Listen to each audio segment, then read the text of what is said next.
ಇದು ಯಾರ ಕುರ್ಚಿ ಅಂತ ನಿನ್ಗೆ ಗೊತ್ತು? ಸುಮ್ನಿರು ದೇವ್, ನೀನು ನನ್ನ ಪ್ರೀತಿಯ ಭಾವ ಅಲ್ವಾ, ನನಗ್ ಗೊತ್ತು ಹೇಗ್ ಸನ್ಮಾನ ಮಾಡ್ಬೇಕು ಅಂತ.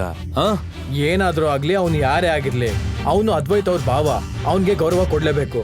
ಖಂಡಿತವಾಗ್ಲೂ ಗೌರವ ಕೊಡ್ಲೇಬೇಕು, ಯಾಕಿಲ್ಲ? ಚಿರಾಗ್ನ ಮಾತುಗಳನ್ನ ಕೇಳಿ ದೇವ್ ಸಹ ಅರ್ಥ ಮಾಡಿಕೊಂಡ ಅದ್ವೈತ್ ಅಭಿನವ್ಗೆ ಒಂದು ಗತಿ ಕಾಣಿಸಲಿದ್ದಾನೆ ಅಂತ. ಈಗ ಈ ಡೆಲಿವರಿ ಬಾಯ್ಗೆ ತನ್ನ ನಿಜವಾದ ಸ್ಟೇಟಸ್ ಏನು ಅಂತ ಗೊತ್ತಾಗುತ್ತೆ. ಬನ್ನಿ, ನಿಮ್ಮನ್ನ ನಿಮ್ಮ ಹಾಟ್ ಸೀಟ್ ಮೇಲೆ ಕೂರ್ಸೋಣ. ನಿಮ್ಗೆ ಅಂತಾನೆ ಹೇಳಿ ಮಾಡಿಸಿರೋದಿದು. ಕೂತ್ಕೊಳ್ಳಿ ಕೂತ್ಕೊಳ್ಳಿ ಕೂತ್ಕೊಳ್ಳಿ ಆರಾಮಾಗಿ. ಅಭಿನವ್ ಕುರ್ಚಿ ಮೇಲೆ ಕುಳಿತ ಕೂಡಲೇ ಒಂದು ಜೋರಾದ ಶಬ್ದ ಬಂತು. ಹಾಲ್ ಪೂರ್ತಿ ಆ ಸೌಂಡ್ ಕೇಳಿಸ್ತಾ ಇತ್ತು.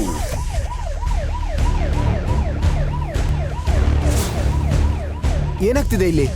ಏನ್ ಮಾಡ್ದೆ ನೀನು? ಮಾಫಿಯಾ ಕಿಂಗ್ ನ ಚೇರ್ ಮೇಲೆ ಕೂತಿದ್ಯಾ, ನಿನ್ ಕತೆ ಮುಗೀತು. ಆ ವಿಶೇಷ ಕುರ್ಚಿ ಅಕ್ರಮ್ಗೆ ಸೇರಿತ್ತು. ಮಾಫಿಯಾ ಕಿಂಗ್ ಗ್ಯಾಂಗ್ ನ ನಾಯಕ. ಈ ಅಕ್ರಮ್ನ ಕುರ್ಚಿಯಲ್ಲಿ ಕುಳಿತುಕೊಳ್ಳಲು ಯಾರಿಗೂ ಅನುಮತಿ ಇರಲಿಲ್ಲ. ಯಾರವನು?